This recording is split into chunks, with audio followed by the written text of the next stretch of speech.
Indépendance, cha-cha, tozumiye. Oti kwanza, cha-cha, tubakidi. Au table ronde, cha-cha, baganye.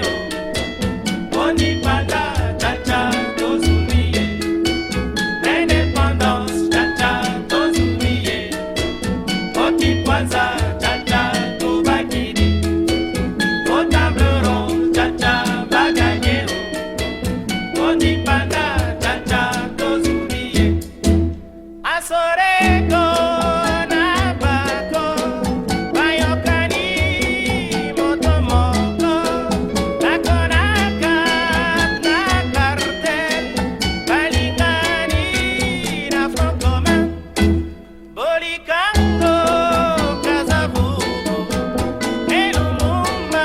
C'est donc un moment important qui peut nous permettre peut-être de dégager des pistes d'action pour la diaspora.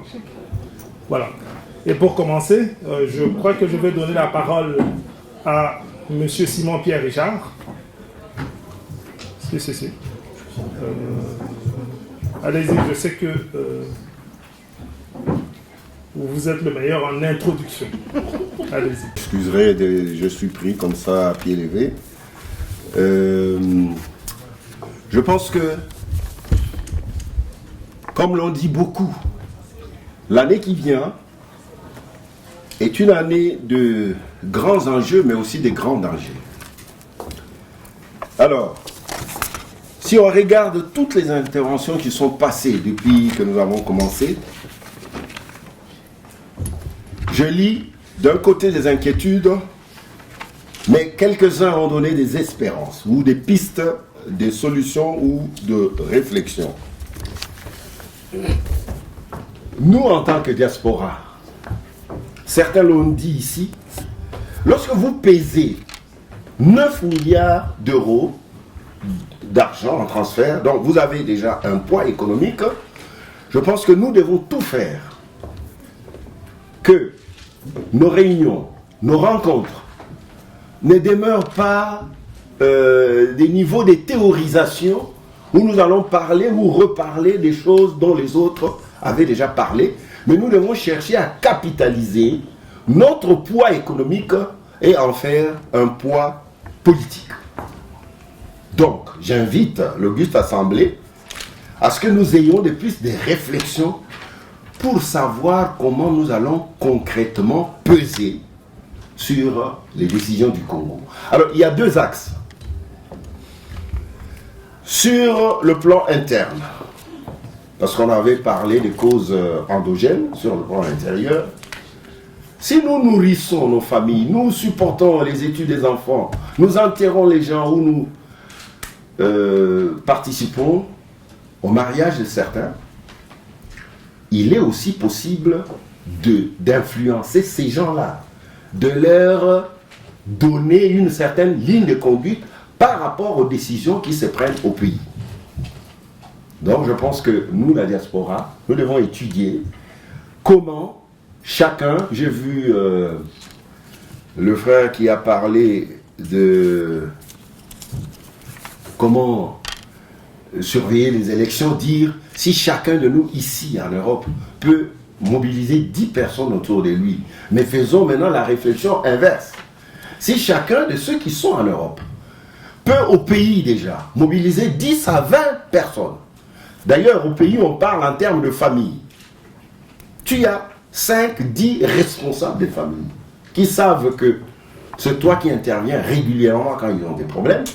Je crois que tu peux influencer sur ces gens-là dans la prise de certaines décisions. D'ailleurs, s'il y a eu des manifestations au mois de janvier, nous savons personnellement que la diaspora y est pour quelque chose. Il y a des choses que les gens au pays ne savaient pas avant, mais le mouvement de la diaspora, après le hold-up électoral de 2011, ce mouvement a été très médiatisé, très suivi au pays, au point que les gens ont dit, tiens, au pays aussi, les gens peuvent faire quelque chose. Mais alors, s'il vous plaît, que dans nos résolutions finales, nous trouvions exactement comment faut-il mouler ça pour que, et ici, et au pays, la diaspora puisse influer sur la prise de décision. Donc nous sommes un poids économique, il faut devenir un poids politique. Deuxième remarque que je voulais faire, tout à l'heure on nous a parlé de quelqu'un qui va là-bas, qui parle au nom de la diaspora, sans être, bon, une certaine diaspora. Je sais qu'en politique, ne pas agir, ne pas parler, ne pas protester, dénoncer, c'est un peu un laxisme. Et souvent, il se paye cher. Quand nous apprenons un tel comportement, nous sommes informés, mais dès ce soir, dès demain, dénonçons-le avec la dernière énergie. Disons que cet homme-là, nous ne le connaissons pas, il parle en son nom. Il est de quelle diaspora? Qui le connaît? Déjà, cette protestation peut faire que, déjà, ceux qui voulaient l'utiliser comme épouvantail vont se poser des questions. Comme on dit quelque part, c'est qu'elle est bannie. Maintenant, peut-être qu'ils peuvent reculer. Je vais terminer ensuite en disant que j'ai vu se dégager deux types de positions ici. Il y a ceux qui pensent que la RDC est indépendante et qu'il faut améliorer le fonctionnement d'un État en faillite, comme l'a dit l'un des intervenants.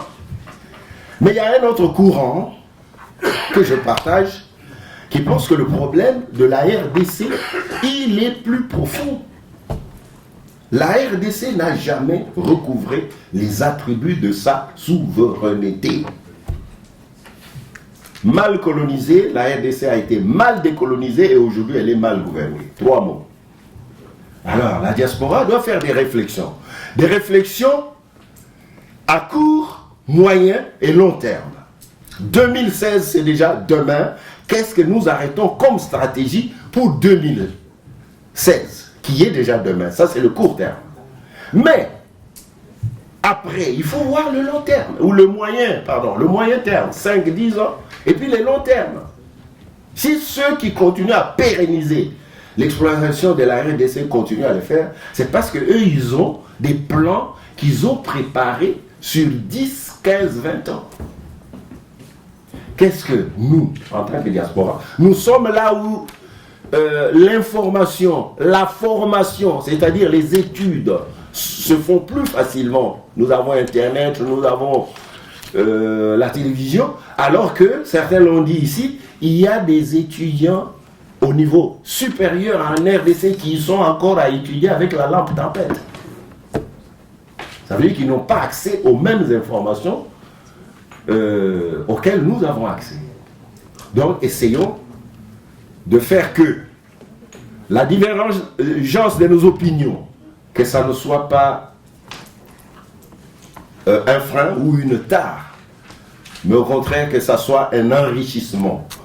Je vous cite un petit exemple que je viens de suivre en Allemagne. Angela Merkel est dans une grande coalition avec le principal parti d'opposition allemand. Et à cause du problème des réfugiés, nous avons vu s'élever contre Angela Merkel, le leader de la CSU, qui est pourtant plus proche d'Angela Merkel que les autres. Mais j'ai vu les Allemands et même Angela Merkel elle-même dire que l'opposition de ces messieurs-là, ça lui a servi, ça permet à Angela de tempérer un peu ses propos, de mesurer un peu ses décisions. Parce que si tout le monde avait dit oui Angela tu as raison, eh bien, il y a un risque de dérive.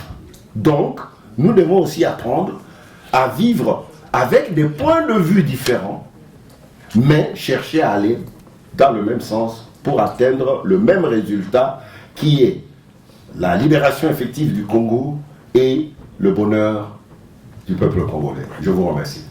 Merci. D'emblée, je voudrais dire, avant d'influer sur ce qui va se passer en 2016, il faut d'abord savoir ce que les Congolais veulent réellement et tenir compte un peu des éléments objectifs qui fait qu'aujourd'hui on est dans cette situation. Je pense que les autres panélistes on fait un constat, on fait un état des lieux de ce qui fait qu'aujourd'hui le Congo est dans cet état. Ce que je voudrais peut-être rappeler ici, ce serait de dire aussi que, c'est vrai, après avoir fait un état des lieux, il faut travailler de manière objective, venir avec des éléments probants plutôt que de réagir de manière épidermique. Moi, c'est ce qui m'énerve un peu chez nous autres, les Congolais. On fait un état des lieux, on remonte même, je pense, à la Convention de Berlin qui a découpé le Congo, alors que nous sommes aujourd'hui dans un processus de la mise en place d'un état des droits. Revenir en arrière, c'est vrai que ça va nous permettre de voir un peu l'histoire, de savoir d'où on vient, où est-ce qu'on est, et comment est-ce qu'on va avancer, mais on a tendance, nous, à s'arrêter, à se focaliser sur le passé et à ne pas avoir une vision sur l'avenir, parce que j'ai entendu tous les panélistes ici, quelque part j'ai bouillonné aussi de là où j'étais, parce que c'était que des constats, mais il n'y avait pas de proposition, il n'y avait pas de solution, et à la limite, si on ne s'empoignait pas les uns les autres, parce que quelque part on n'avait pas de piste de solution. Moi je pense qu'aujourd'hui ce qui est primordial, c'est d'arriver à aller aux élections. On parle aujourd'hui au niveau du Congo du dialogue, alors qu'il y a déjà eu un dialogue pour ma part. Il y a déjà eu un dialogue, et maintenant on demande un deuxième dialogue pour aller vers quoi? Pour faire une analyse assez approfondie par rapport à ça. Ces dialogues qu'on demande aujourd'hui, c'est pour aller vers quoi? C'est pour aller vers un glissement. On a soulevé le fait qu'il y avait déjà un glissement au niveau des sénateurs, on le sait, mais je pense que l'enjeu, il faut quand même tenir compte aussi du contexte congolais, l'enjeu important aujourd'hui, ce sont les élections présidentielles, les élections législatives qui vont permettre en fait la mise en place des sénateurs. Donc il faut nécessairement aller aux élections selon la Constitution. Je pense qu'il est aujourd'hui, on ne peut pas s'y déroger et de dire que voilà, on pourrait éventuellement, j'entendais quelqu'un dire que oui, les élections, ben pourquoi faire, tant qu'à faire, laissons aller les choses et on verra. Non, il y a des prérogatives, il y a une constitution qui dit qu'il faut aller aux élections et je pense qu'il faut nécessairement aller à ces élections. Ça, ce sont les premiers éléments, je pense, de l'enjeu de 2016. Il faut nécessairement se battre pour arriver à aller à ces élections. Oui, on a dit qu'il n'y avait pas d'argent, c'est faux, parce que c'est depuis 2011 qu'on sait qu'il doit y avoir des élections en 2016. Donc l'État avait une responsabilité de pouvoir mettre de côté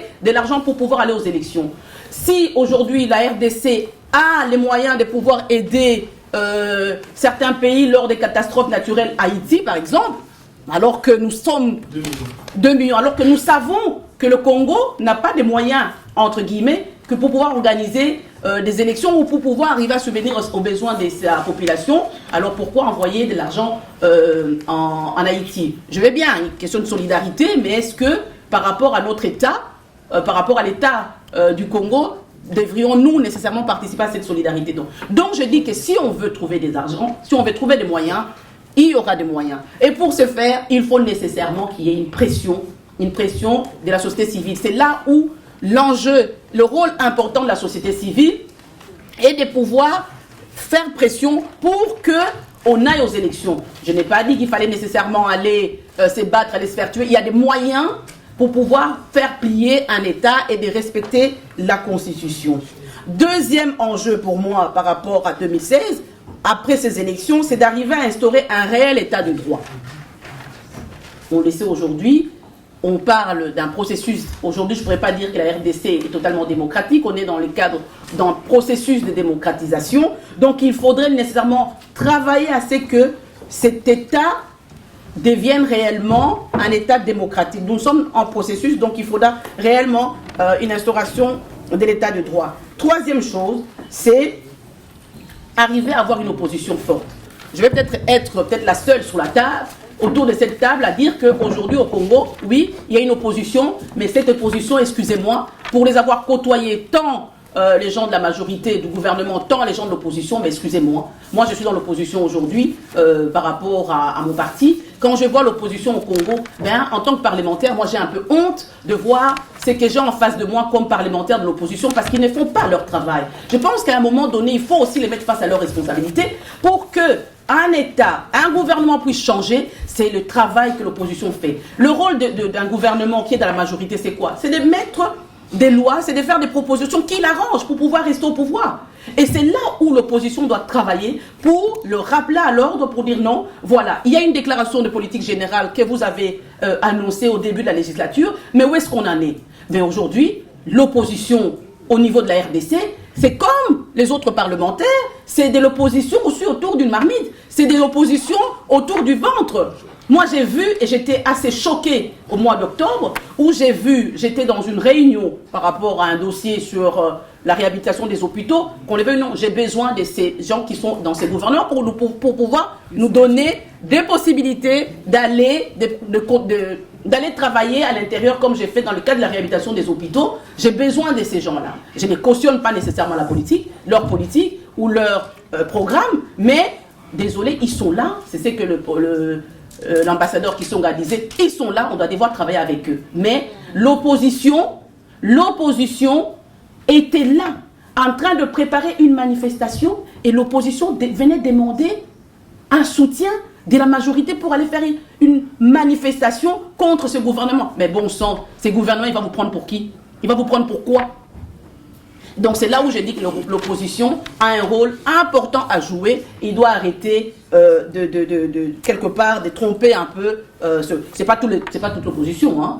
Entendons-nous bien. C'est pas toute l'opposition, mais n'empêche quand même, je pourrais dire que sur le 90% de parlementaires de l'opposition, sur le 100% de parlementaires de l'opposition, je pourrais quand même dire qu'il y a 60% de ces parlementaires qui trompent la population. Donc il faudra arriver à ce que cette opposition soit une opposition forte, républicaine, qui est vraiment là au service de la population et qui n'est pas là pour manger dans la main de la majorité. Et le dernier enjeu, bien sûr, c'est l'amélioration de la vie sociale de la population qui doit passer par une réelle économie. Il est vrai qu'aujourd'hui, au niveau de la RDC, il y a moyen d'avancer sur le plan économique, je laisserai ça aux économistes, mais quand on voit un peu le système dans lequel le Congo fonctionne, et ben voilà, il y a une frange de la population, une frange de ces gouvernements qui aujourd'hui s'enrichit de plus en plus au détriment de la population qui s'appauvrit de plus en plus. Bon voilà, par rapport à ça, qu'est-ce que nous, de la diaspora, pouvons faire? Je pense qu'il faut dans un premier temps constituer un lobby très fort. C'est un groupe de pression. Je vois aujourd'hui, je suis arrivé à la Convention des Congolais de l'étranger, et de l'autre côté, il y a la fédération de je ne sais pas qui, des Congolais. Je vois qu'il y a une mission de ceci, de cela, et nous allons en ordre dispersé. Et quand nous allons en ordre dispersé, excusez-moi, nous n'arriverons à rien. Il faut nécessairement fédérer. Donc je ne sais pas si ça va être la Convention des Congolais des étrangers qui va arriver à fédérer les Congolais pour qu'il y ait réellement un groupe de pression. Je suis souvent dans le couloir du Parlement européen ou même dans le couloir du Parlement fédéral ou du Parlement de la région. Quand on parle des Congolais, qu'est-ce qu'on dit? Oui, de toutes les façons, les Congolais, hein, vous n'êtes pas... mettez-vous ensemble, venez avec une proposition concrète parce que on a entendu sur la même chose, on a entendu hier un groupe, on ne sait même plus de qui, et on a entendu des femmes de ceci, on a entendu des femmes de cela. Nous n'avons pas un lobby fort. Nous ne nous constituons pas en une fédération que pour pouvoir aller discuter comme... Un participant disait il faut aller négocier, mais il faut aller négocier avec qui? On ne sait déjà pas avec qui, puisqu'on dit qu'il faut aller négocier en même temps avec les décideurs, mais qui sont ces décideurs? Et en même temps on dit qu'il ne faut pas aller négocier avec ces décideurs-là, parce que c'est la communauté internationale qui. Bon voilà, je pense qu'il faut d'abord se constituer un groupe de pression, un groupe de lobby fort. Il faut se fédérer pour pouvoir arriver à faire changer les choses. Il faut avoir des moyens financiers. Les moyens financiers, c'est les nerfs de la guerre. Les moyens financiers, non pas comme j'ai entendu pour aller organiser des élections, parce que ce n'est pas notre rôle. Ce n'est pas le rôle des citoyens de la société civile, c'est de la responsabilité de l'État, parce que l'État a un budget qui doit être prévu pour ça. Ce n'est pas cotiser pour aller faire ça, c'est peut-être cotiser, c'est peut-être avoir des moyens financiers pour nous permettre, ou permettre à cette diaspora de pouvoir faire pression. Parce que pour faire la pression, il faut des moyens. Ça suppose qu'il faudra peut-être participer à des conférences, il faudra peut-être participer à ces dialogues au niveau de la RDC, il faudra envoyer des gens, mais pour envoyer ces gens-là, il faudrait que ces gens soient indépendants, qu'on paye leurs billets, éventuellement qu'on paye leurs hôtels, pour que ces gens-là ne soient pas, corruptibles et restent indépendants. Donc c'est ça en fait, quand je dis les moyens financiers, c'est pour essayer d'exercer en fait cette pression au niveau de la population, du gouvernement. Il faut... la diaspora, qu'est-ce qu'il peut faire? La diaspora doit informer. doit informer les gens qui sont restés au pays. Donc ça suppose qu'il faut des moyens pour pouvoir les informer. Mais donner la bonne information. Il ne faut pas donner de l'information non objective parce que on a nos sentiments. Non. La politique, c'est pas ça. C'est pas les sentiments. La politique, il faut réfléchir à froid. Le professeur Malala, je pense, des États-Unis, disait quoi? Les Américains, c'est l'intérêt. Mais ce n'est pas que les Américains, c'est le monde entier. La politique, c'est ça. Ce sont des intérêts. Quels sont mes intérêts? Est-ce que, par rapport à mes intérêts, je vais devoir céder? Non. Nous devons être dans une relation win-win, mais cette relation win-win n'existe pas. Donc c'est à vous d'essayer de faire en sorte de doubler l'autre pour pouvoir arriver à vos moyens ou à vos fins. Donc ça suppose qu'il faut informer. Et comme je dis, on a un devoir, nous de la diaspora, de donner une information objective et non pas une information comme je l'entends. Et je vous dis, je lis même plus, je vais même plus sur les sites congolais parce que la grande majorité des sites congolais, quand vous lisez, ça ne donne pas vraiment de la bonne information, c'est des insultes et tout ça. Et ça ne nous grandit pas et ça ne nous permet pas de pouvoir mettre notre adversaire face à ses responsabilités ou face à ses propres propos. Et je pense que pour sortir de ça, lorsque nous avons comme ça des assemblées de ces types, il faut sortir avec des recommandations.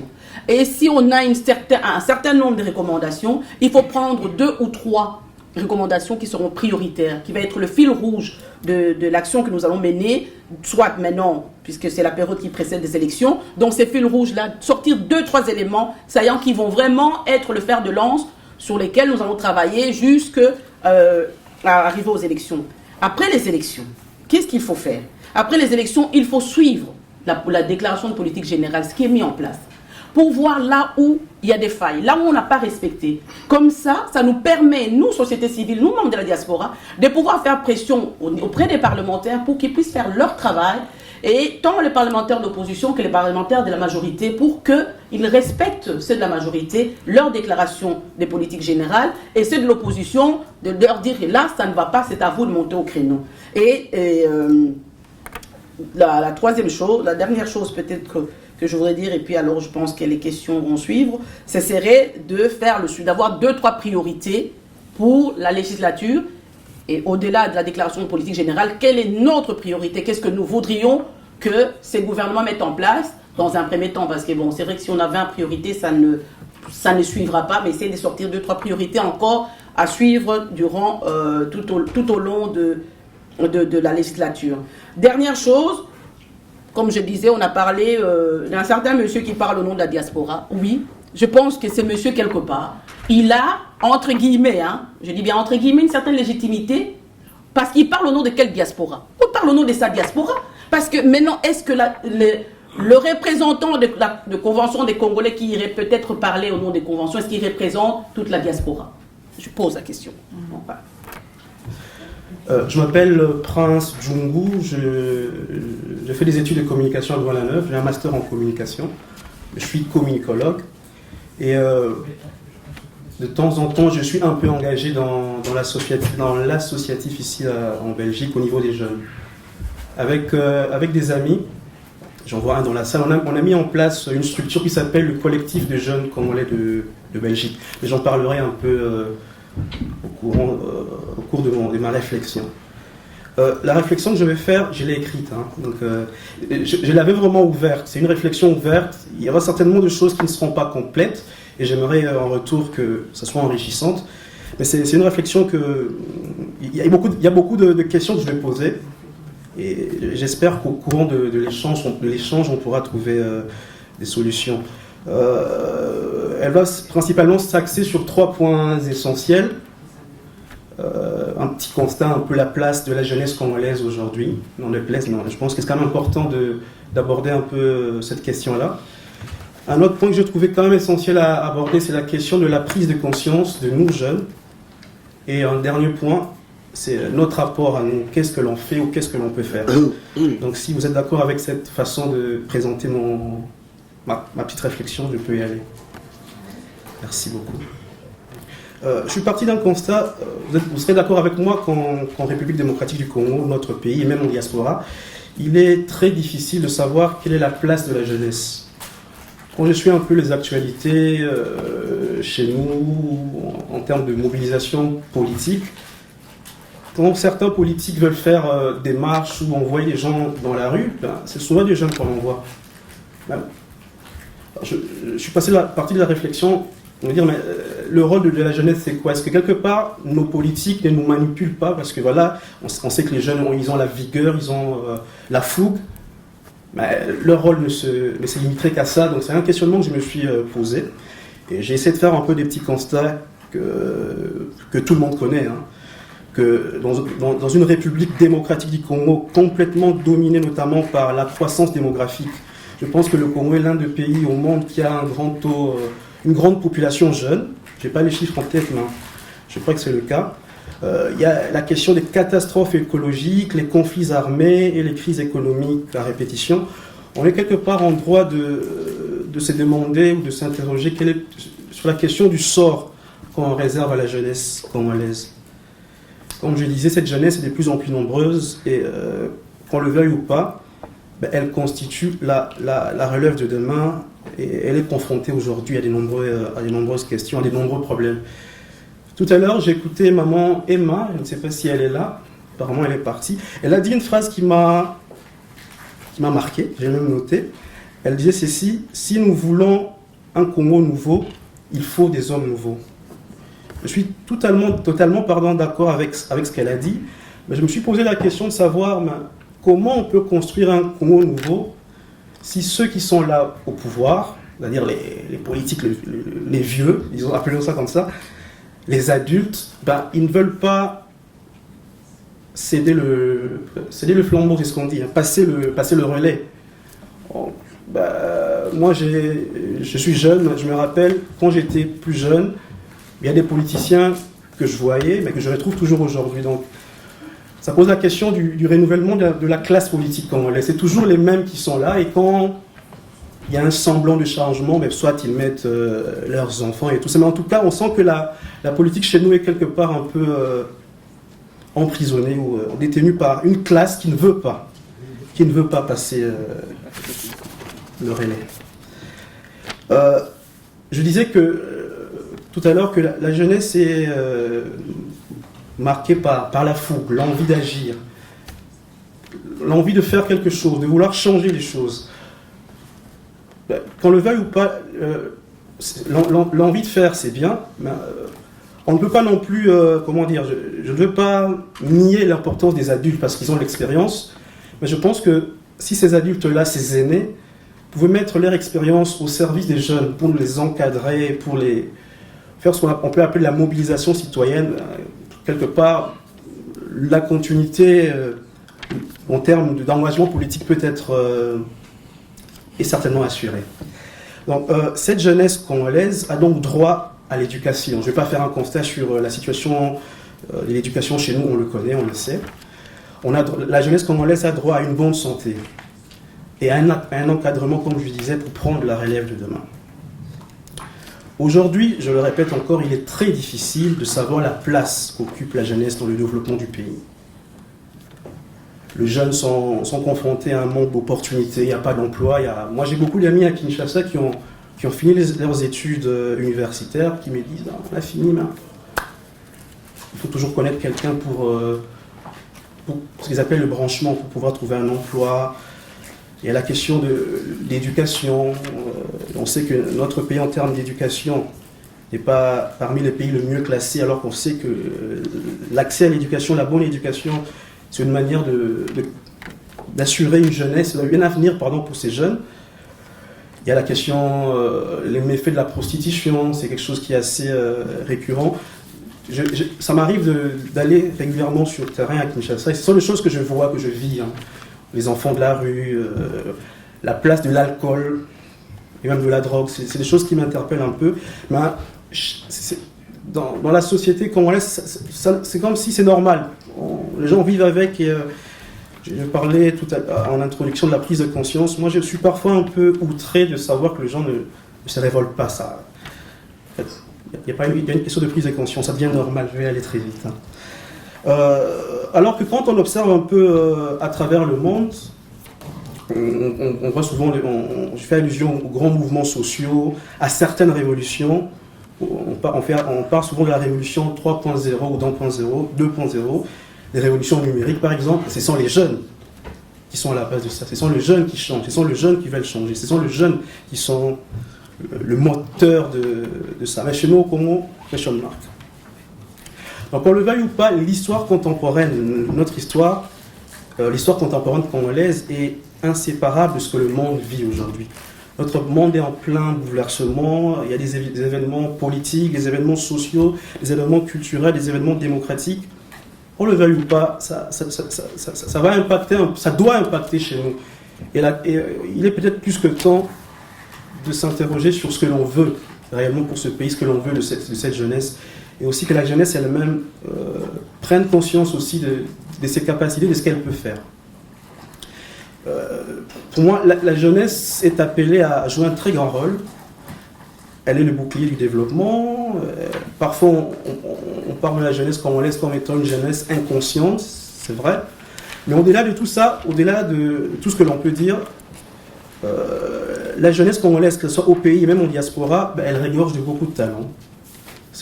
Dans tous les domaines, la technologie, les sciences, il y a beaucoup de gens qui ont de la compétence, mais qui ne demandent que de mettre cette compétence-là au service de leur pays, au service de notre pays.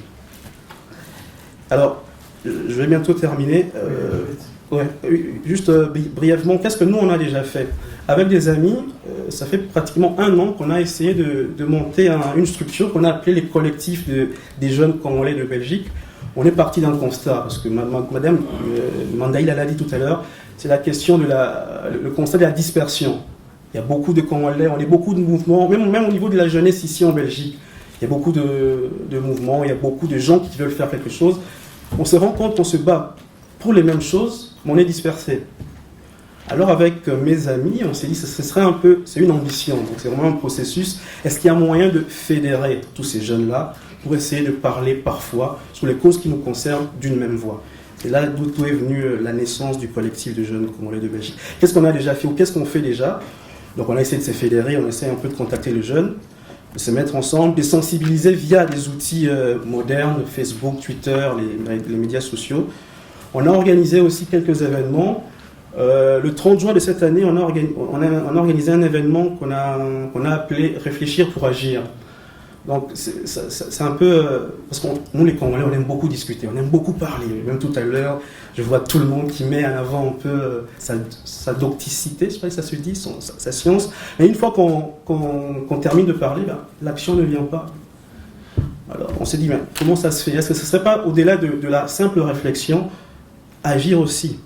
Donc ce jour-là, on avait invité des vieux, donc principalement des vieux qui ont participé, des vieux qui étaient jeunes à l'époque de notre indépendance, le 30 juin, qui sont venus nous faire part de leur expérience, de comment ils ont vécu la chose. Et à côté, on avait invité des jeunes qui sont engagés, dans l'associatif, dans le mouvement citoyen. On a invité des jeunes de Filimbi qui sont venus nous faire part de leur expérience. On a confronté un peu le deux pendant jeunesse et vieillesse, voir comment on pourrait, jeunesse et adulte, comment au-delà de leur réflexion, on peut aller vers l'action. Alors, je vais terminer très brièvement en interpellant aussi des jeunes. Je ne sais pas s'il y a des jeunes dans l'Assemblée, mais je crois qu'il y en a quelques-uns. Voilà. Manifestez-vous un petit peu. Merci beaucoup. Je crois que le moment est plus que venu pour nous les jeunes de relever certains défis. Si on aime ces pays-là, moi, il y a quelque chose que personnellement que j'aime beaucoup, c'est la lettre de Lumumba qu'il a écrite à sa femme. Et de temps en temps, il m'arrive de la lire parce que c'est vraiment quelque chose de très profond. Quand il dit, il parle à sa femme et à ses enfants qu'il ne reverrait plus jamais. Pour moi, c'est une lettre qui n'a pas seulement écrit pour ses enfants, mais pour nous aussi jeunes. Si de temps en temps on prend le temps de relire ça, on ne peut pas rester insensible face à ce qui se passe chez nous. On ne peut pas rester les bras croisés comme ça. Non, il faut, quelque part, on ait ce courage-là de vouloir relever les défis. On dit que la RDC est un pays en chantier. Oui, c'est vrai. On a beaucoup de connaissances jeunes qui sont des ingénieurs. Oui, il faudrait quelque part s'organiser. Si on ne sait pas capitaliser toutes nos compétences pour avoir des ingénieurs qui peuvent demain construire des grandes routes. On parle des difficultés en termes de santé. Il y a des jeunes médecins, oui. Toujours on peut s'organiser pour constituer une base dans ce domaine-là. Moi j'ai fait des études de communication, même en termes de communication, d'information, il y a toujours moyen de se mettre ensemble, de se fédérer, de construire un capital qui quelque part voudra changer les choses. Même si nos aînés, et je parle à nos aînés ici, ne veulent pas nous laisser le flambeau, ne nous laissons pas faire. Ne baissons pas les bras. Ayons confiance en nous, travaillons ensemble et oui, ça s'arrache quoi. L'avenir de la RDC est entre nos mains. Je vais terminer par une phrase que j'ai trouvée dans le petit prospectus. La phrase disait « Seul un peuple conscient de son histoire peut changer son sort ». Moi, je la change en disant « Seule une jeunesse congolaise consciente de son histoire peut changer son sort ». Et je termine par là. Merci. Vive la jeunesse. Bon, c'est vrai qu'en Swahili, on dit du coup, bon, c'est plus respectueux. Les vieux, bon. J'ai voulu un peu provoquer aussi. Il n'y a pas de prof français. Voilà, donc tout à l'heure, les aînés. Dans la réflexion, je vais vous voyez, même si on se connaît bien, même si dans la réflexion tout à l'heure, vous n'allez pas vraiment développer plus cette dernière phrase, parce que c'est le plus important. Il ne faut pas attendre des vieux, ils ne vont pas comme ça. Je pense que les jeunes ont la capacité de prendre le pouvoir et de ne pas attendre que les vieux leur tendent le pouvoir. Les jeunes ont cette capacité-là et il faut agir. Il faut prendre le pouvoir et nous bousculer, nous mettre dehors. Il n'y a aucun problème. Voilà, Madame Anastasie. Alors, entendre notre jeune parler, c'est comme si ceux qui sont au pouvoir sont vieux et puis ils continuent à travailler tout en étant vieux, ils ne veulent pas céder le pouvoir. L'homme qui est au pouvoir chez nous, je crois qu'il a pris le pouvoir, il n'avait pas 30 ans, hein, donc il était très jeune. Le président, disons, le feu, Maréchal Mobutu, il n'a pas pris le pouvoir à 50 ans, je crois que c'est dans la trentaine. Alors, mais tous ces jeunes, quand ils goûtent, disons, le pouvoir, ils ne veulent plus partir. Donc, il n'y aura plus d'alternative. C'est mieux, c'est mieux d'être là, mais pas de prendre vraiment la chaise présidentielle comme étant vraiment son trône familial. C'est ça, c'est bien d'être jeune, d'aspirer, de vouloir maintenant, en tout cas, s'impliquer vraiment dans la dynamique de la démocratie. Je voudrais plutôt parler de la diaspora face aux enjeux qui se passent de l'autre côté, les enjeux de 2016. Bon, va-t-on partir aux élections? Y aura-t-il élections ou pas? Les gens disent qu'il n'y aura pas d'élections. Pourquoi? Parce que, comme on a dit, on a tout dit, on n'a pas de moyens, à supposer qu'il n'y ait pas d'élections. Mais comment est-ce qu'on peut maintenant, disons, remplacer Kabila? Il donnera, disons, cédera disons, le pouvoir à qui? Il faut qu'il y ait quelqu'un. Et s'il n'y a pas quelqu'un, c'est un problème. Soit qu'il y ait transition. Mais voilà, transition, il faut passer par des dialogues et tout ça, c'est compliqué, c'est trop compliqué. Et nous sommes ici. Je sais que nous ne sommes pas pour ça parce qu'il y a eu déjà beaucoup de conférences, beaucoup de sommets, beaucoup de concertations, beaucoup. Et ça n'a rien apporté. Bon, c'est encore un problème. Mais le grand problème qui se pose, c'est que on préfère qu'il y ait élection. Mais quand on fait des élections, il faut d'abord penser à la sécurité. Les gens qui vont voter, d'ailleurs, ils vont trouver, même des gens qui sont là, qui vont leur dire, tendre disons, le bulletin, voter tel, voter, bon, moyennant quelque chose avec la pauvreté qui règne au pays, pour un pays dans lequel on trouve 97% des chômeurs. C'est tout un problème. Même pour 5 euros, bon, donc c'est 5 dollars, il y en a qui cèdent, qui vendent leur voix. Donc, ils hypothèquent la démocratie. Mais même pas à part ça, il y a maintenant le problème de l'insécurité. Quand on va voter, on rentre, est-ce qu'on sera tranquille? On dit, celui-là ne m'a pas voté. On va vous envoyer des gens qui peuvent venir vous faire du mal. Et quels sont vraiment les mécanismes que nous allons mettre en place pour sécuriser les gens qui vont voter? Nous voyons dans certains bureaux, on met même l'armée là-bas pour protéger les gens, pour que les gens votent à l'aise, etc. Est-ce que ça sera le même cas au pays? A-t-on déjà pensé à ça? Nous revenons sur le problème de la sécurité. La sécurité alimentaire, bon, tout le monde le sait. Voilà, ce n'est même pas à parler. Mais la femme, cette femme-là, de la République démocratique du Congo, de 2015, sera-t-elle la même en 2016? Connaîtra-t-elle les mêmes conditions de vie? La femme est-elle sécurisée? J'ouvre juste une parenthèse pour dire que c'est mieux d'en parler, c'est mieux vraiment que nous puissions à partir d'ici communiquer, indiquer aux gens, parler aux gens, leur dire ce qu'il faut faire, etc. Nous avons des moyens. Pour ceux qui descendent sur place, sur le terrain, ils voient comment les gens travaillent là-bas. Et est-ce que vous pouvez prendre la parole, faire réfléchir les gens sans que vous soyez inquiétés? C'est ça aussi un problème. Il y a les opposants, voilà, il y a des vrais opposants aussi, il y a opposants.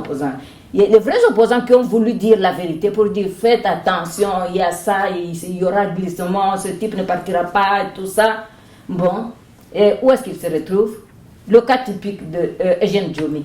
Qu'est-ce qu'il a fait? C'est parce qu'il a voulu parler au peuple pour leur montrer le danger de l'homme qui est au pouvoir. Et il se retrouve maintenant en prison, etc. On ne sait pas. Heureux est-il encore parce qu'il n'est pas mort? Nous avons beaucoup de gens qu'on a tués. Pourquoi? Parce qu'ils ont voulu dire la vérité. Vous dites la vérité, on vous tue. Nous, ici, dans la diaspora, nous pouvons parler comme nous voulons, etc.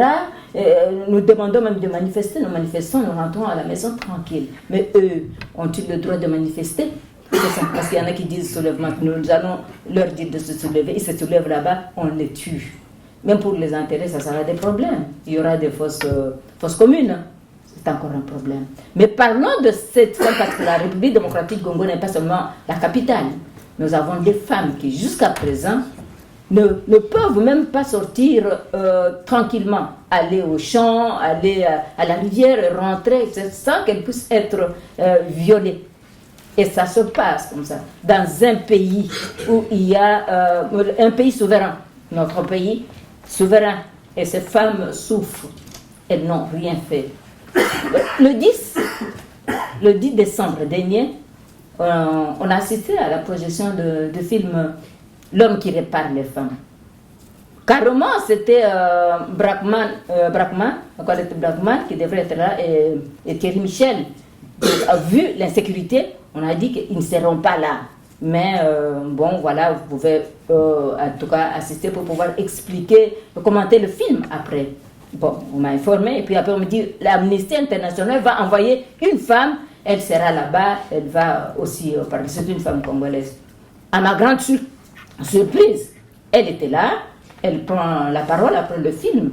Elle dit aux gens, la salle était pleine, hein, le cinéma. Elle dit, vous voyez ce qui se passe, c'est le cinéma, c'est ça que nous disons. Mais c'est pas la réalité sur le terrain. Ça se passe bien, le gouvernement est là, et puis les coupables sont jugés, et puis on tranche, on est, en tout cas, mais non, tout ça, c'est rien, ce que vous voyez là. Et tout ça. Alors que les Français qui étaient là, nombreux, qui ont vu, ils étaient, le docteur qui explique. L'enfant même, on voit même un enfant, un bébé de 2 mois. Alors il dit mais non, ces histoires-là, d'ailleurs nous avons ce qu'on appelle briser la campagne de briser le silence. Voilà, maintenant on brise le silence, ça se passe, le gouvernement s'occupe de ça, ce n'est pas seulement l'histoire des associations. Docteur Mukwege, lui c'est association, il a fait son association là, vous voyez, il va, il monte, on lui donne des trucs. Mais maintenant l'État est dans cette affaire-là, tout va bien, voilà. Et carrément, quand elle parlait ainsi, directement, un confrère, un collègue, a dit, mais madame, ne parlez pas comme ça. Non, C'est de la faute de nous, Congolais. Vous êtes Congolaise et vous parlez comme ça. Mais comment est-ce qu'on peut nous prendre au sérieux? Mais c'est pas possible. Hein. Carrément, moi je prends la parole, mais je lui ai demandé, j'ai dit, Marie Mosseka, Marie Mossi plutôt, mais pour qui vous roulez? Marie Mossi, bon, c'est des droits de l'homme. Alors, Amnesty International, mais pour qui vous roulez? La République démocratique du Congo, est-ce que c'est un État comme vous dites là? Il dit oui, il y a même des généraux, ces généraux qui étaient des Rwandais, on a fait le mixage pour qu'ils entrent dans l'armée, on leur donne des grades, ils sont dans notre armée. Ces généraux, vous avez parlé ça, généraux, et les femmes congolaises n'ont même pas traversé la frontière. Elles sont dans leur pays, leur propre pays, mais elles sont traitées ainsi. Donc, désabusées devant le mari, les enfants en public, partout, etc. Les enfants et tout ça. Vous voyez tout ce qui se passe comme ça. Et vous tenez un tel langage. Parce que ce n'est pas vous. Alors non, c'est pas bien, etc. de dire des choses pareilles. Tout ce que le docteur a dit, c'est vrai. Alors, elle dit qu'on a dit briser le silence. Mais pourquoi, docteur, en venant à l'extérieur pour montrer là où on lui a donné, présenter le film, mais non, raconter le cas qu'il est en train de vivre, pourquoi en rentrant, on a intenté à sa vie? Pourquoi? Et on a tué son garde, sa sentinelle. Pourquoi? Voilà. Bon, alors, on l'a tué parce qu'il a parlé. Il est allé parler. On a vu ce qui s'est passé. Dans notre pays, nous sommes là. Il y a des informations qui peuvent passer. Il y a des informations qui ne peuvent pas passer. Nous sommes la diaspora. Vraiment, faisons tout pour réfléchir. Voir comment est-ce que nous pouvons communiquer l'information et comment est-ce que nous pouvons apporter notre contribution au processus démocratique pour les élections qui s'annoncent à l'horizon. Merci beaucoup, Madame Anastasie. Je rappelle... Et là, les principes actions dans les 4 qu'il appelle les CALPAS, c'est-à-dire la sécurité collective, la stabilité dans une région, le développement et la coopération. Pourquoi je rappelle cela? Parce que nous cherchons à trouver des solutions pour lesquelles la diaspora peut intervenir comme élément principal dans la gestion du demain pour la RDC. Alors c'est pour ça que je propose, et nous proposons d'ailleurs, ça a été dit déjà, c'est pas par moi, par tout le monde, que nous devons nous constituer en société civile. La Convention du Congrès de l'étranger n'est pas un parti politique. Nous ne sommes pas une association non plus. Nous sommes une convention. Une convention, sa définition de fédérer. La difficulté dans la fédération, c'est que chacun veut garder son autonomie. On ne peut pas mettre tout le monde ensemble. C'est parfois très très difficile parce qu'on veut être autonome. Donc l'autonomie reflète ce qu'on appelle une indépendance dans la gestion, dans l'implication et dans la réflexion de ce que nous faisons. Ce qui fait qu'aujourd'hui, c'est difficile qu'on fédère. Mais par contre, en se constituant société civile, déjà reconnue, parce que ce n'est pas je me réveille un matin, je dis que je suis société civile, comme on le fait tout le temps, ce n'est pas vrai du tout. Il faut faire un mémorandum dans lequel nous reconnaissons que nous ne sommes pas un parti politique et nous voulons aujourd'hui travailler dans une prérogative de rechercher ce que les Nations Unies nous demandent, la résolution du conflit, la paix, le développement et la stabilité. À partir de ces éléments-là, nous pouvons parler, nous pouvons poser, nous pouvons dire qu'on a le droit de citer pour intervenir. C'est pour ça que je suis consultant des Nations Unies depuis 5 ans.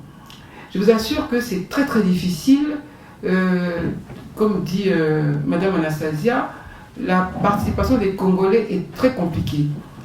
Par contre, les Rwandaises et les autres africaines participent largement dans les problèmes de conflit de la gestion de leur pays.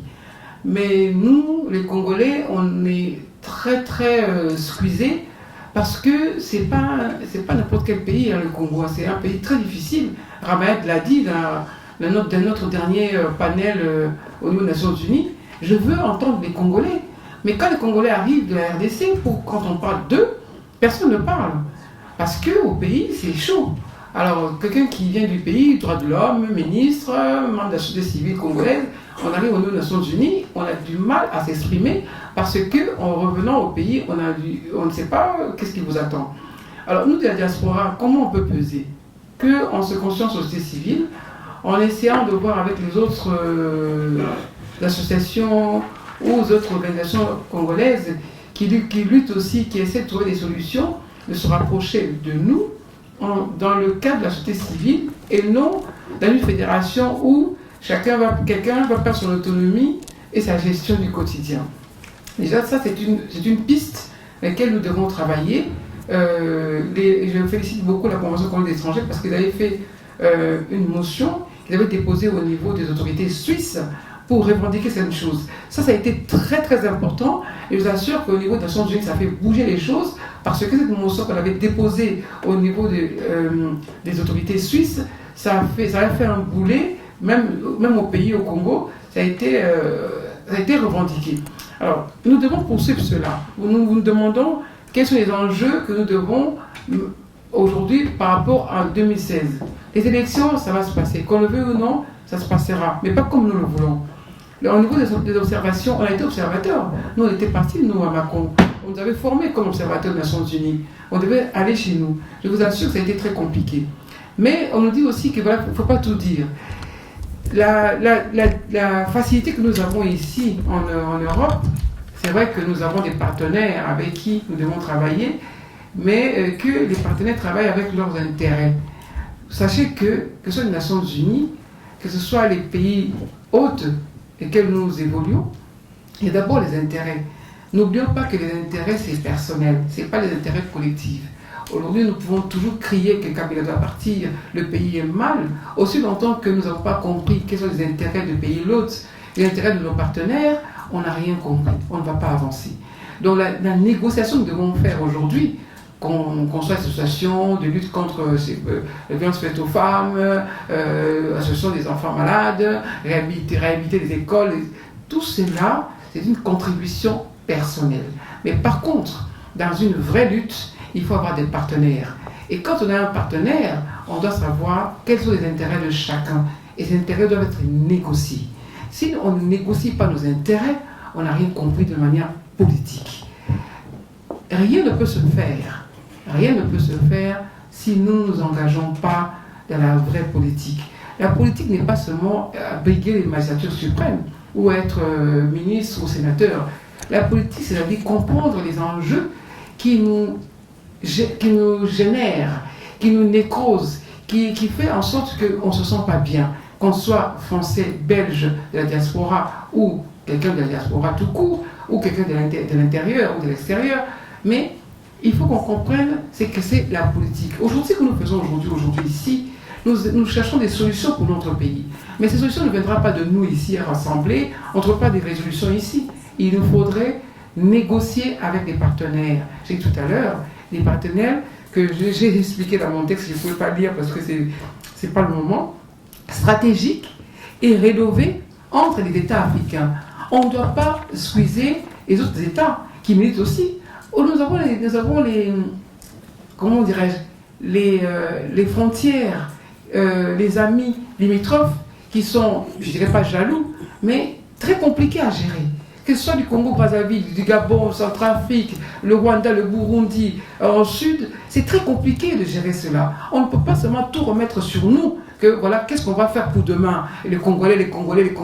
Il y a tout un ensemble, un système.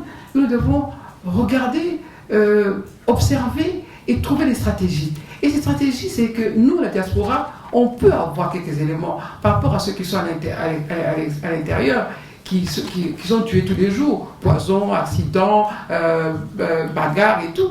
Mais nous, on a des stratégies. C'est-à-dire qu'on est en face de nos partenaires. On est en face de ceux avec qui on peut négocier. On est en face avec ceux qu'on peut parler, dire les choses sans véhémence, sans chose épidermique, mais négocier. Alors maintenant, les politiques en place qui ont les intérêts, ces intérêts-là, aujourd'hui Kabila est au pouvoir, qui est derrière Kabila? Qui sera après Kabila? Est-ce que le problème s'est posé? On ne pose jamais ce problème-là. Kabila se maintient au pouvoir, c'est pas par sa force personnelle. Quand Paris a fait la même chose, il était un chouchou des Français. Les Français l'ont aimé. Ils l'ont même proposé de prendre la francophonie. C'est lui qui a refusé. Et on lui a dit, écoutez, c'est pas le moment de faire le fou. Il a voulu faire le fou, on l'a mis dehors. Kabila s'il maintient au pouvoir, ce n'est pas de sa force personnelle. Il a quoi comme force pour se maintenir au pouvoir? La petite armée qu'il a? Rien du tout. Il a toute une population. Mais parce qu'il a des partenaires stratégiques qui sont derrière lui et qui lui disent, tu restes. Et ces partenaires-là, nous, on peut les avoir. À ce moment-là, on pourra négocier. Vous voyez? Et la diaspora, nous sommes intelligentsia. Nous sommes tous...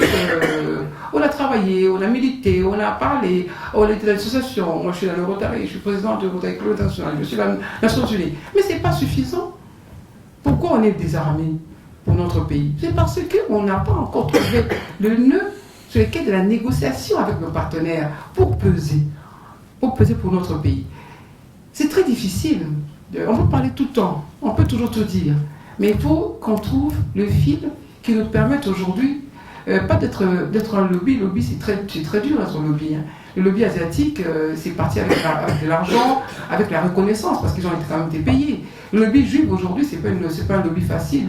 Je parle sous le contrôle d'un confrère belge qui est en face de moi, qui sait constituer un lobby, c'est pas une affaire de tontine, c'est une affaire d'État à État, et une affaire de reconnaissance de certains droits et qu'on a payé, qu'on appelle la taxe carbone aujourd'hui, pas la taxe carbone dans le COP 21, on n'arrive même pas à trouver la somme qu'on doit nous payer, nous les pays non polluants.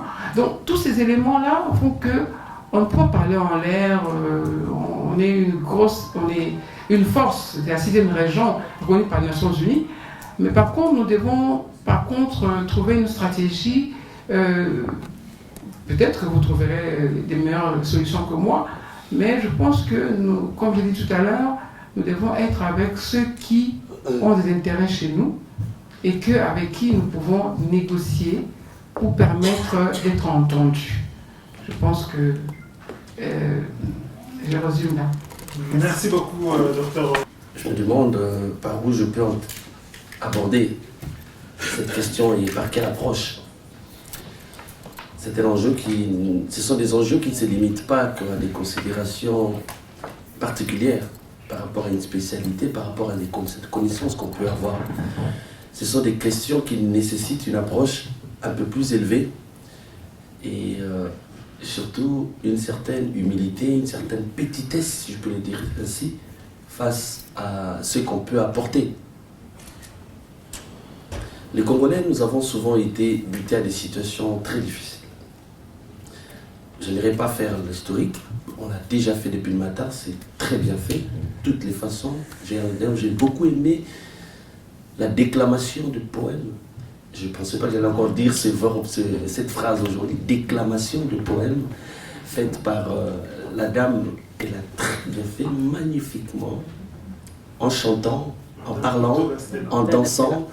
C'était vraiment comme je l'ai appris à l'école primaire. En tout cas, bravo à elle. J'ai pensé à le dire avant, mais je l'aurais dit. Si vous la croisez, dites-lui qu'elle m'a encore elle m'a encore fait revivre cette leçon des déclamations de poèmes. Je ne sais pas si ça existe encore aujourd'hui. La déclamation de poèmes, c'est une matière qu'on a étudiée à l'école primaire à l'époque, au collège Albert Ier, collège Mobutu. Nous sommes confrontés, nous Congolais, parfois à des défis face auxquels, à l'instant T, on s'est dit les Congolais n'y parviendront pas. Quelqu'un a dit ici, à l'indépendance, personne ne pouvait penser que les Congolais, que les Belges avaient vraiment préparé pour être divisés, allaient arriver d'abord à la table ronde et dire, voilà, nous arrivons en Belgique, mais nous ne siégeons pas. Tant que le Lumumba n'est pas là, on en profite, on va visiter la Belgique, mais tant que le Lumumba ne vient pas, on ne fait rien. C'était stupéfiant. Et le roi Léopold II à l'époque n'en révélait pas. Baudouin, pardon, excusez-moi.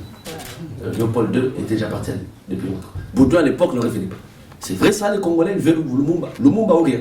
Et qu'est-ce qu'ils ont dit? Pendant ces temps, ils font le tourisme à Bruxelles. Ah bon? Premier jour, deuxième jour, troisième jour, ben finalement c'est sérieux. Faites sortir Lumumba. Qui aurait pu imaginer? On a réussi. face au monde entier. Un autre obstacle, qui pouvait imaginer que Mobutu pouvait partir? On s'est demandé, mais la conférence nationale n'a pas marché. On a mis en place l'AHCR au Conseil de la République Parlement des transitions. Mobutu ne va pas partir. Les élections, déjà à l'époque, Mobutu avait acheté des lots, des vélos, je m'en souviens. La télé Zaïre l'a annoncé pour préparer les élections qui devaient avoir lieu normalement en 97. 97 devait être une année électorale. Et quand Mobutu était parti pour se faire soigner en Suisse, tout a été arrêté. Et c'est quand tout a été arrêté, lorsqu'on n'avait aucune perspective, lorsqu'on se disait, bon, on attend que le Sphinx revienne. S'il va m'en revenir, Dieu voulant. Sinon, s'il y reste, tant mieux. Pour qu'on ait enfin les élections tant entendues. Et on a vu un mouvement qui est né. Bon, certains vont dire que c'était un bricolage ou une évasion, mais un mouvement est né et Mobutu est parti. On arrive à Sun City. Personne ne pouvait imaginer qu'on pouvait réussir ça. Les Congolais sont tellement soifés de pouvoir. Ils ont tellement envie de se déchirer entre eux, de se manger. Comment on va faire? Nous voulons que Kabila reste. Ça, c'est la ligne rouge à ne pas franchir. En même temps, nous avons des gens qui sont déterminés à en découdre. Qu'est-ce qu'on peut faire? Souvenez-vous déjà, Kabila avait tenté une négociation avec le MLC à Matadi, qui a accouché d'une souris. Et à chaque fois que le pouvoir tente toujours de mener une négociation, souvent c'est une ville, une province assez bizarre, Matadi. Tout ce qu'on essaye de faire là-bas en Katimini, pour être contrôlé à Kinshasa, ça ne marche pas. Jamais on a tenté de pourparler dans la province du Bas-Congo qui ont marché. Jamais. Mais plusieurs fois on l'a fait. Mobutu l'a fait, Kabila l'a fait, avec Jean-Pierre Bemba, et il l'a essayé avec l'IDP, ça ne marche toujours pas. C'était entre parenthèses. Et on arrive à faire sortir un système que le professeur Pongo Bokango, peu à son âme, disait le système semi-présidentiel, régime semi-présidentiel tropicalisé. Mettez les 4 à 4 avec un président, ça a marché. Et même lui, Michel, ne revenait pas. Personne ne pouvait imaginer que les Congolais allaient réussir cette transition avec 4 vice-présidents, autant de militaires à Kinshasa, autant de forces armées, personne. On s'attendait à ce que ça puisse capoter à tout moment. Mais nous l'avons réussi. Et là, nous arrivons à un point instanté où on n'a plus de perspectives. À vrai dire, moi je ne vois aucune intention légitime de la part de Kabila de vouloir partir. Juridiquement parlant, techniquement parlant, politiquement parlant, je ne vois rien. Rien n'est fait pour qu'on puisse réussir. Souvenez-vous que nous avons eu un kit électoral le plus performant en 2006. Le kit électoral le plus performant en Afrique en 2006. Et ce kit électoral a été loué entre guillemets à la République du Togo. On n'en a jamais vu la trace depuis. Ni le montant qui a été payé, qui a dû être payé au gouvernement congolais, ni le retour de ce kit électoral. C'était le plus performant en Afrique. Nous ne l'avons pas vu. Où est parti ce kit électoral? Où est parti toutes les dépenses qu'on avait faites? On a eu des agents formés par l'Union européenne. Le plus gros budget d'aide à l'étranger en dehors de l'Union, c'était le budget consacré à la RDC par l'Union européenne. La première force militaire européenne, le fort constitué en RDC. C'est pour cela aujourd'hui à Kinshasa, les gens regardent Euronews facile, gratuitement, alors qu'en Europe, on paye. Et les Congolais ont réussi. Mais aujourd'hui, je vous dis, la situation que ça se présente, on est face à un mur. Mais on réussira. Parce que le Congolais réussit toujours là où nous-mêmes parfois on se dit qu'on ne réussira pas, on ne voit pas le bout du chemin, on y arrive. Dans cette situation, à qui va profiter l'alternance que nous souhaitons tous? Il faut qu'on se pose la question. Celui qui s'identifie que ce sera à lui qui profitera de l'alternance, c'est à lui de fournir des efforts pour que ça se passe. Nous sommes tous d'accord que ça ne profitera pas à Kabila et à ses amis. Alors n'attendons rien de leur part pour leur dire sciez l'arbre sur lequel vous êtes assis. Ils ne le feront pas. C'est à la Convention des Congolais des étrangers, des Congolais de la diaspora, de savoir trouver leur place dans cette alternance. Parce que chacun va jouer un jeu perso. Pourquoi? Que ce soit après l'indépendance, que ce soit après le départ de Kabila, que ce soit en 2006 après les élections, nous venons tous parfois nous Congolais motivés avec le même idéal. On veut réussir quelque chose. Mais pourquoi ça ne marche pas après? Nous n'arrivons jamais à transformer l'essai, comme on le dit en rugby, de manière, j'ai conclu là, nous n'arrivons jamais à transformer l'essai de manière durable. Apprenons à transformer l'essai. Si ce n'est que pour faire partie Kabila, pour l'alternance, après, on va perdre. Les Congolais, on va encore se retrouver ici quelques années plus tard, parce que la personne qui viendra, ou le clan, ou le groupe qui prendra le pouvoir, va s'en accaparer, comme Laurent Désiré Kabila a renvoyé Tshisekedi dans son village. Et a renvoyé tous les autres opposants leur disant, vous mangez chez Mobutu, ne venez pas me voir. Et comme Bizimakara avait l'audace de dire à certains, tous les politiciens venaient me voir en chambre, au grand hôtel de Kinshasa. Je ne sais pas s'ils découvraient un hôtel 5 étoiles à l'époque. Donc, on va encore retomber dans les mêmes erreurs. Ne répétons pas les mêmes erreurs. Transformons l'essai durablement. C'est là notre défi. Et connaître l'état des lieux. L'état des lieux, c'est que nous arrivons dans un état qui est en perte de légitimité totale. Il n'y a plus aucune classe représentative politiquement au Congo qui n'ait de légitimité après novembre 2015. Les sénateurs ont perdu la légitimité. 2016, pardon. Les sénateurs l'ont perdu, les gouverneurs l'ont perdu, les députés provinciaux l'ont perdu. Même le président du Sénat, qui est censé être la personnalité qui remplace le président, au cas où il arrive malheur, où il disparaît, il est dans une situation d'illégitimité.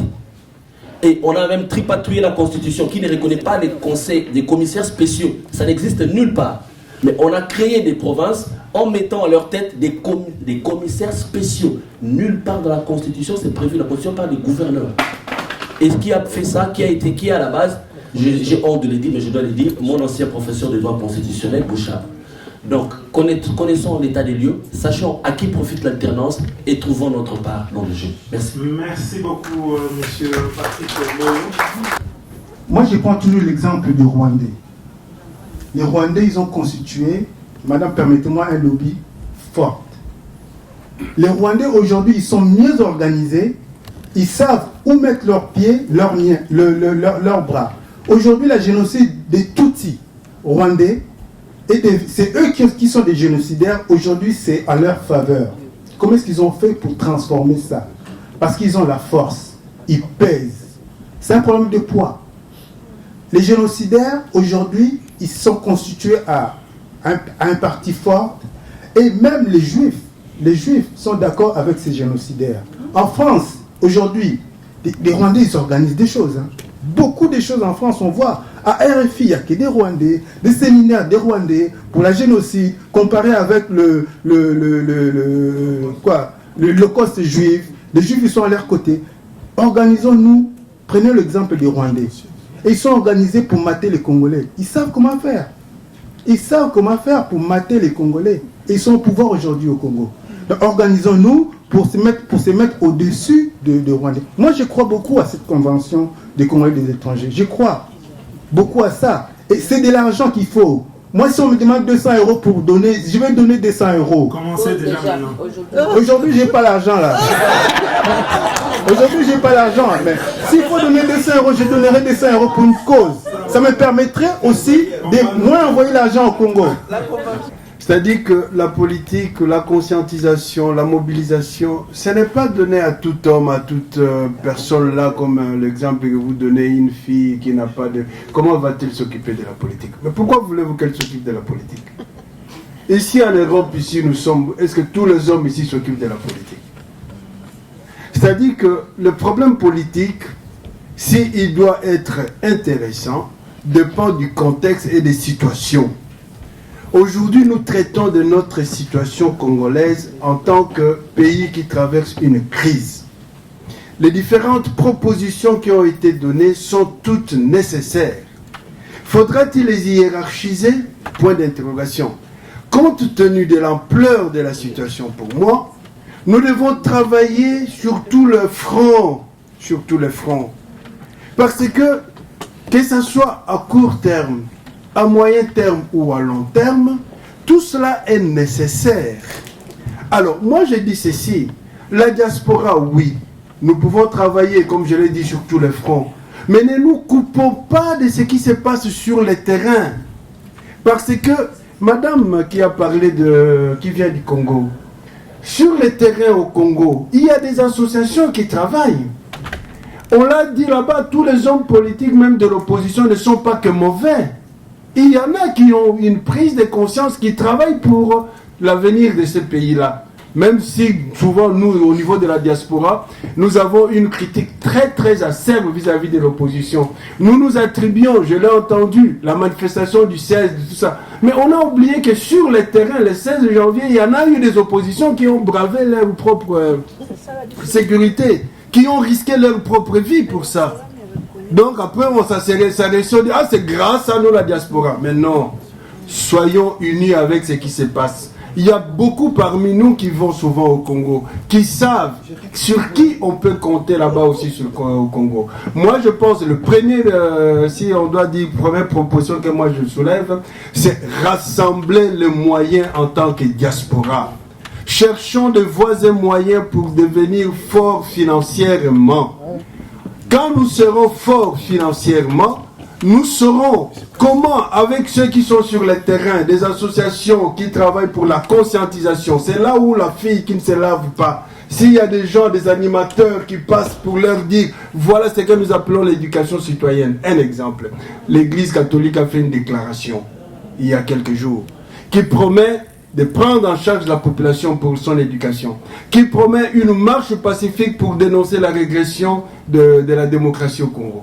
Mais si nous avons l'argent, nous pouvons mettre à la disposition de l'Église catholique l'argent pour que l'Église soit présente dans tous les diocèses du Congo, qu'il y ait des gens, des animateurs qui vont là-bas, qui conscientisent ce peuple-là. Et quand le peuple est conscientisé, quand il est sensibilisé, c'est alors qu'il s'engagera. Même s'il ne sait pas laver, il comprendra de quoi il est question, il prendra position. Merci. J'ai vraiment, ça me rappelle ce que Louise a dit quand elle a parlé, elle a présenté un peu, elle a dit qu'elle a été dans des villages et qu'il n'y avait pas d'élite au fait. Bon, le professeur qui m'a donné le cours de mise en scène, Mobien Mikanza, paix à son âme, il nous disait toujours ceci, pour nous les futurs metteurs en scène, il disait, il n'y a pas meilleure façon, meilleur moment où l'inspiration travaille bien que quand on est en souffrance, quand on est en manque. C'est un peuple, c'est quand un peuple est se retrouve dans une situation de misère que l'imagination créatrice, l'inspiration se développe. Et qui disait, si un peuple ne profite pas de ce moment-là pour se réveiller, c'est que ce n'est pas un peuple. Mais pour qu'un peuple se réveille, il faut qu'il y ait des élites, des vraies personnes qui essaient de mettre une graine. Rien ne peut pousser quelque part s'il n'y a pas une graine. J'ai travaillé j'ai monté un spectacle à Kinshasa sur la vie de Pierre Moulele. Je vous demanderai d'essayer d'aller lire comment Moulele a réussi avec la rébellion mouléliste qui, n'oubliez pas, qui a quand même fait, enfin, ceux qui étaient là, ils savent comment ça a été. Moulele est allé à la base, il a travaillé avec les villageois, il a travaillé comme dit dans la Bible, il a fait des paraboles, il parlait aux gens, il n'a pas dit aux gens prenez les armes, il s'est adressé aux gens, et ce sont les gens eux-mêmes qui, après avoir écouté, être transformés, ils ont ramassé. C'est-à-dire, à un moment donné, vous mettez, il faut que l'élite, nous comprenions que même cette fille-là, qui n'a pas de l'eau, elle attend qu'on lui dise qu'elle est capable. Même maintenant qu'elle n'a pas de l'eau, c'est là qu'elle est forte. Et c'est là qu'elle doit s'élever pour revendiquer, parce que c'est son... Yannick, je voulais commencer par une interpellation, qu'on soit d'abord bref, éviter des redites, parce que sinon ça ne vaut pas la peine. Allez-y. Alors, mon intervention, je ne vais pas aussi contredire, mais juste corriger. Je suis un combattant. Et au fait, j'ai suivi une des intervenantes pour ne pas la doiter qui a dit je suis plus le site congolais parce qu'il n'y a pas d'analyse poussée. J'aimerais dire qu'après diffusion du journal télévisé de la RTBF sait vous dire combien de téléspectateurs ont suivi ce journal. C'est pour dire quoi? Quand il y a par exemple des vidéos, des personnes qu'on appelle insensées, il suffit de voir une semaine après combien de vues il y a eu sur YouTube. Et c'est pour dire que j'ai dû entendre qu'il y a quelqu'un qui fait de la communication. Des gens comme ceux-là ne doivent pas être négligés. Moi, je suis un médecin spécialiste en santé publique. Ici en Belgique, j'ai étudié ici en Belgique. J'ai accepté d'adhérer dans des mouvements des combattants. J'ai fait même des vidéos. Il y a certains qui m'ont vu. C'est parce que j'ai compris cela.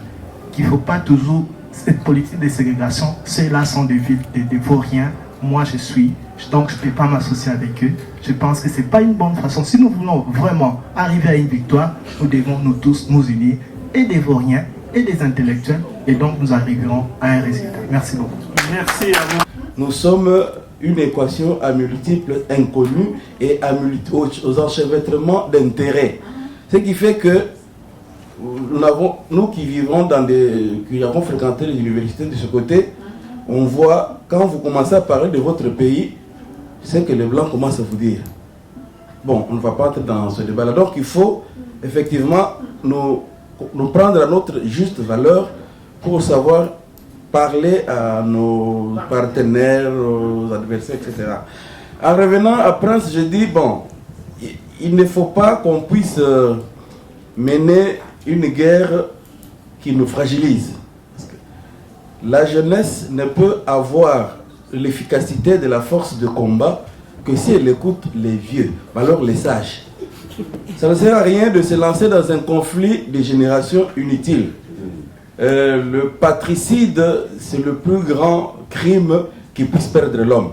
Donc ça ne sert à rien de dire, voilà, les vieux ne nous laissent pas la place. Bon, évidemment, vous avez bien chuté, même si vous avez cité une phrase en remplaçant le peuple par jeune, comme si le jeune était en dehors d'un peuple. Donc, c'est conjuguer les efforts, les intellectuels, les moins intellectuels, les jeunes, du moment que nous partageons le même intérêt, que nous avons l'amour de la destinée de notre peuple, de notre pays, les seuls que nous puissions avoir. Merci. Je suis tout à fait convaincu qu'un des arguments qui va nous arriver bientôt sera celui de dire qu'on n'a pas assez de temps pour faire des élections. C'est peut-être un peu péremptoire de ma part de vous dire, de nous dire ici, que nous ne devons pas, quand cela arrivera, tomber dans le piège. Dans la mesure où, personnellement, je suis natif de Bukavu, donc du Sud Kivu, mais j'ai vécu et travaillé dans presque tout le Congo. C'est seulement Mbujimai, dans le Kasaï, que je n'ai pas travaillé, mais j'ai quand même visité. Donc je connais quand même ce pays, je connais ses coins et ses recoins. Et cela me donne le droit de nous dire ici qu'au Congo, on est à mesure, à dater d'aujourd'hui, d'organiser les élections dans les 4 à 6 mois, si on veut vraiment le faire. Si on a les moyens et qu'on travaille avec le réseau complet qui existe sur place, sont des réseaux des églises, catholiques et autres, dans la mesure où, dans notre pays, partout où on arrive, un prêtre ou un missionnaire s'est arrivé.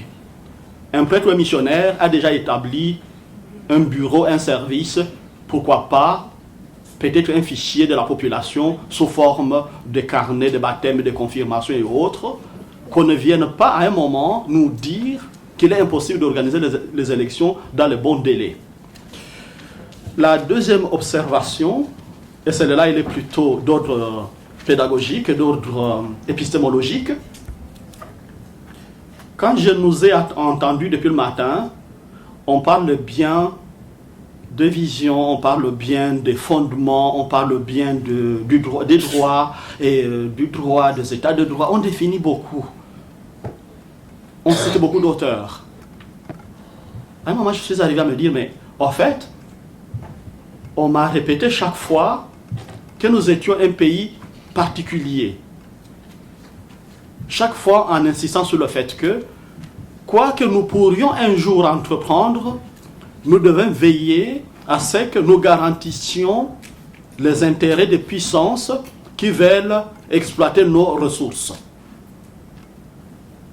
Si on part à partir de ce paradigme-là, qu'on aura toujours des puissances qui tireront d'abord de leur côté, le professeur Malala nous a rappelé que les Américains n'avaient que leurs intérêts, les autres aussi, les Belges, n'ont que leurs intérêts. La question que je viens à nous poser est de savoir si, en faisant notre lobbying, si en nous organisant, nous voulons remplacer les Kabila, bande qui va de Kabila à Mobutu, par nous-mêmes pour servir les mêmes intérêts. Si les Américains, les Belges, les Français, les Anglais se rendent compte que nous ne correspondons pas à leurs intérêts, ils ne nous donneront pas droit de parole. Ils ne nous donneront pas. Et en même temps, il se fait que la réalité méchante et dure, c'est que notre avenir dépendra de notre capacité de couper, de nous éloigner de ces gens-là et ne défendre que les intérêts de notre pays. Et donc, je me demande quand est-ce que nous organiserons un colloque comme celui-ci à partir de ces paradigmes-là. Parce que jusque-là, nous sommes là en train de servir les mêmes intérêts, à discuter comment on va faire pour satisfaire tout le monde là-bas, tous ceux qui nous volent, tous ceux qui nous pillent. Organisons alors un jour un colloque où on va au-dessus de ces paradigmes-là en disant d'abord les intérêts des Congolais et uniquement les intérêts des Congolais. À ce moment-là, alors, on pourra avoir peut-être des approches tout à fait différentes. Je vais terminer en rappelant aussi que finalement, pour répondre à ce genre de questions, face aux enjeux de démocratie, de délibération et de participation, que pensez-vous, mes chers compatriotes, si au lieu de faire ce genre de colloque, on se retrouvait plutôt dans un atelier où on ferait un cahier de charges, une liste d'attentes qu'on discuterait, qu'on ferait valider sous forme de contrat de la diaspora avec la classe politique. Cela nous donnera la possibilité de les interpeller un jour et leur dire, voilà, il y a eu un cahier de charges, vous avez signé, vous avez accepté ceci, 1, 2, 3, 4, 5, où est-ce que vous en êtes? Parce que jusque-là, on dit plein de choses, il y a eu de bonnes idées ici, mais au sortir de cette salle, est-ce qu'on est en droit de réclamer, de faire valider cela? Par qui et où? Nous n'avons pas de proposition, nous parlons. Merci beaucoup, monsieur Malekera. Je pense, je venais avec, j'allais en fait atterrir avec cette proposition de pouvoir venir avec, dans le cadre d'un atelier où on listerait éventuellement des revendications que nous porterons plus tard, mais j'insiste encore sur le fait qu'il faudra avoir 2-3 priorités parce qu'on peut lister plein de choses. Il faut quand même se rendre compte que le contexte étant là, la réalité étant là, on ne peut pas arriver avec 20 points, même dans un gouvernement où on a une liste des points à suivre, mais on met des priorités pour voir, par exemple, durant cette législature, je mets l'accent sur quoi. Donc il faudra en effet arriver à ça. Deuxième préoccupation, il est vrai qu'aujourd'hui tout le monde parle des intérêts des grandes puissances parce que quelque part c'est eux qui font un peu la pluie et les beaux temps au niveau de l'Afrique.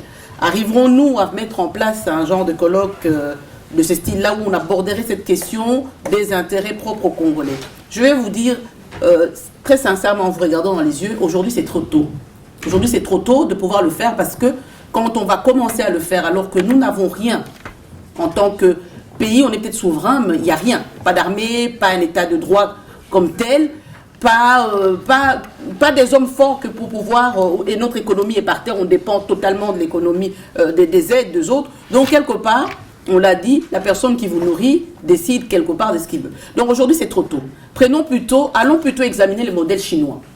Pendant longtemps, les Chinois dépendaient des autres. Et avec la révolution des Mao Tse-tung, ils ont commencé à travailler tout doucement. Et personne n'est compté sur la Chine. Mais aujourd'hui, la Chine devient une superpuissance et on ne peut plus se passer de la Chine. Quand bien même on tergiverse le droit de l'homme et tout ça. Mais aujourd'hui, donc voilà, c'est important de voir ça peut-être plus tard, d'avoir ça à l'esprit, mais de travailler en coulisses. Et une fois qu'on sera assez fort économiquement, à ce moment-là, on pourra venir. Merci beaucoup, Madame Gisèle Mandaïla. Vous voulez dire quelque chose? J'aimerais faire un constat externaliste rapidement. Après le colloque de Luxembourg, après le colloque d'aujourd'hui, je constate que si j'étais à l'étranger et assisté à ce colloque, je me dirais, j'ai en face de moi un peuple qui peut-être pendant un bon moment était en train de penser à autre chose, avait la tête ailleurs, et maintenant qui se réveille avec la gueule de bois et qui comprend que ils sont au bord du gouffre, si ce n'est pas dire au fond du trou. Et donc la question c'est de savoir, ce peuple en est conscient, c'est qu'on a la chance de maîtriser les méandres de ce fossé. Alors, qu'est-ce qu'on fait? On continue à analyser le fossé dans lequel on est. On s'est dit, bon, la terre est en argile, il y a combien de couches, c'est rocailleux, c'est sablonneux, parce qu'on le sait, on en a déjà parlé. moi j'aimerais vraiment, s'il y aurait une prochaine fois, pour que je revienne et que ce soit beaucoup plus intéressant, ce n'est pas une condition, je dis simplement, ce sera beaucoup plus intéressant pour moi de savoir que nous venons cette fois-ci pour savoir comment on va sortir de ce trou. Nous le savons tous, nous avons au moins la chance de connaître les coins et recoins du problème auquel nous sommes. Le pays est occupé, les Rwandais se jouent de nous, il faut venir chercher le pouvoir en Occident, nous avons des constitutions qui sont tripatouées, on a parlé de tout et de rien. Nous savons tout sur notre pays. Mais la prochaine fois, ce sera quoi? Quel constat nous allons encore faire de ce fossé? Merci. Merci beaucoup, et Madame Aurore. Alors, écoutez, merci beaucoup à tout le monde. On a écouté tout le monde.